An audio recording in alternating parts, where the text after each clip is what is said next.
To call Psycho the Texas Chainsaw Massacre, Black Christmas, or Halloween the godfather of slasher movies, and calling films like Friday the 13th just another ripoff is a little unfair.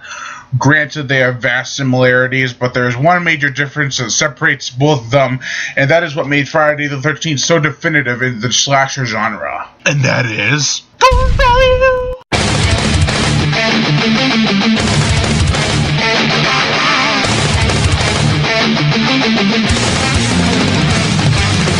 Welcome to the horror show. To realize there is nowhere to run.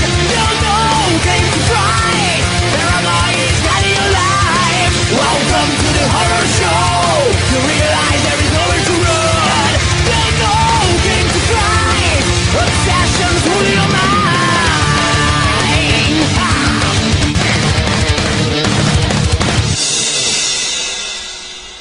Friday the 13th on the rated old edition and the new unrated edition. Ah, yes, it is that time of year where unlucky shit happens to a shitload of people. And what better way to celebrate it than just looking at this cover? I remember when I was younger, much like 10 years old, and falling in love with this cover. Mainly because of how atmospheric it was. You got the moon, you got the trees, and you got the cabin and the kids, and you got the knife on the side. You're wondering where that knife is, but the whole image is inside a human figure. And I just remember looking at that all the time and wondering, when can I watch this movie? Then, when I was 14 years old, I finally saw the entire franchise, and you know what? I loved them all except for like 3 of them in their very own special way. This film is a staple in horror history and is cherished by many and as well as disliked by the parents and Baptists and churchgoers that didn't want their children seeing this movie, or followers if you are a church person. I don't know. Anyways, it was hated by a lot of adults who didn't see the purpose for it. There was no need for it. It wasn't like, oh, there's a purpose for Dracula, so we'll keep Dracula, but there's no purpose for Friday the 13th because it's gory. Friday the 13th, the entire franchise is like music. Music in the 50s was outcasted with such bands as Elvis and the Beatles and Rolling Stones. They were considered too heavy or something, I don't remember.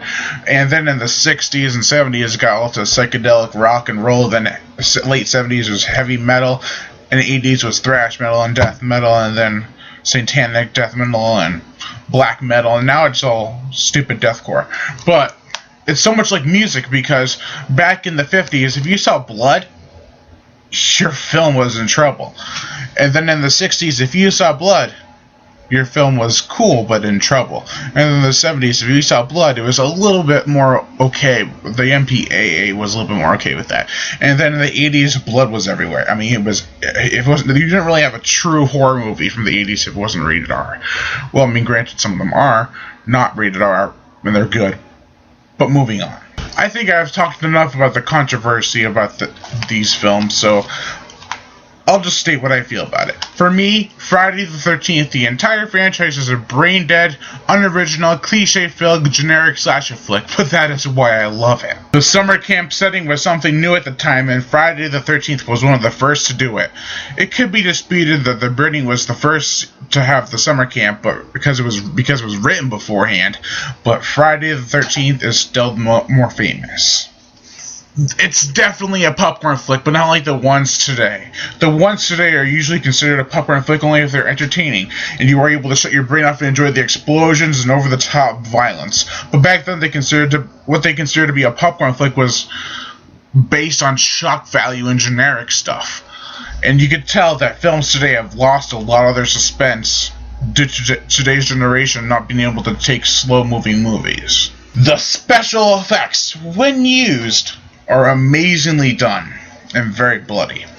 But this is a half-and-half win, because you can get gore if the victim is not killed off screen, which happens a little too often for a movie that's considered to be one of the scariest movies ever made. The soundtrack is eerie and spooky and was actually created by mistake, instead of the intended which when they recorded it, it turned out into because of the echo in the microphone, I guess, and so it was born. This movie has so many knockoffs, even though it's sort of a knockoff itself. It's kind of like Alien, which is essentially a knockoff of Jaws, and a plenty knockoffs as well. It's a knockoff world out there. Overall, I give Friday the 13th a 4 out of 5. It is an immensely well done movie, even if it's a little generic and cliche filled. Also, make sure to give Jacob Raymond Palacio's channel a watch, because he's reviewing all the Friday the 13th films on Friday the 13th as well as me, and he's giving me a shout out, so I'm going to give him a shout out. Fair enough. I am Brian Gatto, host of Horror Show Movie Reviews. Make sure to like my Facebook page in the description below, and to leave comments and